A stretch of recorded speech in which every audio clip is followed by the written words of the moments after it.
Foundation ships with many different types of button stacks. And there's a lot of relations between them, but each one has its own abilities. For example, we have an anchor stack that allows us to link to a part of the page. It allows us to link to a section of the page. We have a normal button stack that allows us to do things such as launching light boxes, links that are obviously a link. Okay, we can email out. We can have form resets, form submit buttons, and telephone links. But all the buttons have a large number of settings that are exactly the same.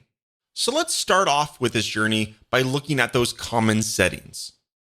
So if we look at this button stack that I have here, we'll notice that we have sizing, styles, and some alignment options. All buttons share these same settings in common. So obviously the size is going to allow us to change the actual size of our buttons.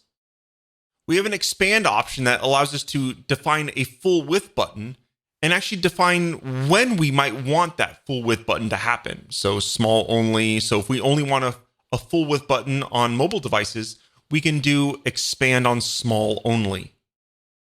Okay. And sometimes you might want to remove that bottom margin on a button so that there's absolutely nothing obstructing it. Maybe you want to use it inside of a top bar or within a menu. A lot of times in that case, you want to remove the bottom margin from a button. Next up is we have styles. And obviously we have colors, so we can choose success, alert, warning. And these colors are actually configurable inside site styles. So if you go inside site styles, we'll notice that we can customize all these colors, and these are the exact colors used for the buttons. Now, obviously, you can create swatches and customize styles of buttons using swatches, but we're not going to dive into that today. Now, other features we have is we can do a hollow button, which again takes the colors but applies it to just the outline and the text. We can have a clear button, which makes it look just like text on the page. We can make it a drop-down button. We can disable a button, which kind of gives it that disabled semi-opaque, transparent look. We can add a border radius, which gives us some round corners. We can make it round, which gives us a pill-shaped button. We can conveniently add a really nice drop shadow. And there's drop shadow stack or swatches that allow us to, configure maybe a different drop shadow if you don't like this default shadow. And lastly, we can, add a border, which depending on the style, you'll actually notice or not notice. Okay. Next, we have the alignment of our buttons. So do you want it left, center, right, justified, so on and so forth. And lastly, you can add a tooltip so that when you hover over a button, you can actually have a tooltip displayed along with position and alignment options for that tooltip as well. So again, all these settings are exactly the same in every single button stack. Now let's go through each specific button stack and look at some of their specific settings. Now for the anchor stack, you're going to put in the actual anchor ID. This could be either the ID from a container, it could be the ID from a light box, it could be the ID from an accordion. So there's a lot of different things that you can do to link to various sections on the page here. Okay, you can also enable smooth scroll if you want to actually have a nice smooth transition, and the page will automatically scroll to that. The default button stack has various abilities, whether or not you want it just be a normal button, because maybe you're adding this into something that will, needs a button to be able to be clickable. So by default, the default button type really does nothing unless you're integrating or adding it into something that actually requires you to add a button into it. Next, we can make this a history button. So we can actually make this a go back button, right? We can add a refresh. And what this will do is this will force the page to refresh when we use that type of button. We can then also open up a light box, open up a dropdown, or open up an off canvas. And all three of those require that you give it the ID of that particular component that you want to open up. Next in the link, this is probably going to be the button that you use the most, and that is the link button stack. And this allows us to define a link.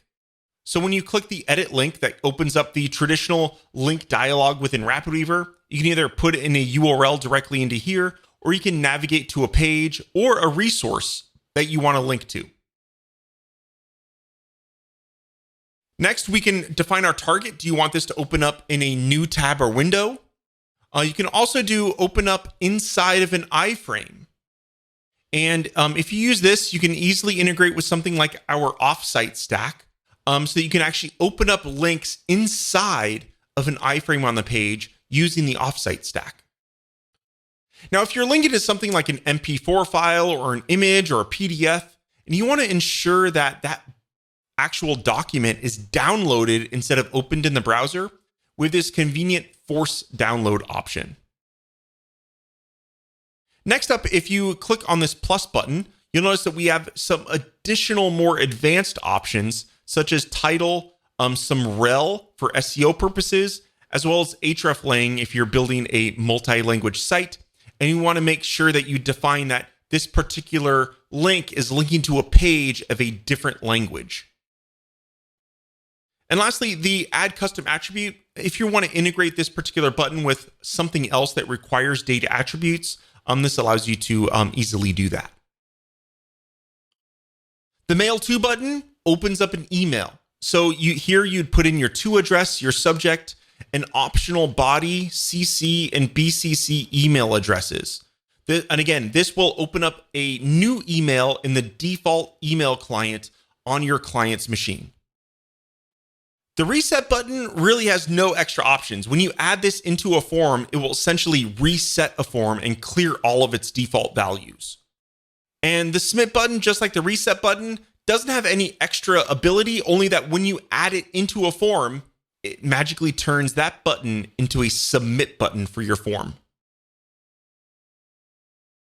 And our last type of traditional button is a telephone button. So this allows us to link and easily tap a button, and if someone's on their mobile device or on your Mac that configures FaceTime, you can actually dial a phone number by clicking on a button. So this is really simple. You just simply type in your phone number here, and we'll magically create a button that contains that will call that phone number. Now, there are two special button types that don't actually look like our traditional buttons, and that is hamburger and close. Hamburgers are a traditional hamburger, and pretty simple. You have light, dark, and custom color here. You can also do some custom sizing. And similarly to the button stack, you can actually go ahead and open a light box, use it to open a drop down or open an off canvas, right? So that's some very traditional things that you tend to do with a hamburger, especially like maybe you have a menu inside of a light box. You can have a hamburger positioned on the page, and when you tap on it, it would open up a light box with your menu. And last but not least is the close button. This has no extra special options really. It just, whenever you add it to something that is closable, it will close that, such as a light box.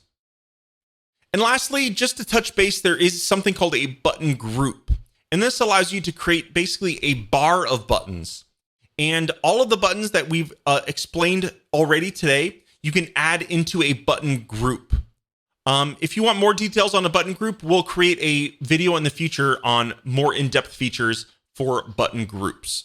However, every single button that we've discussed today behaves exactly the same inside of a button group as if you were to add the button directly to your page itself.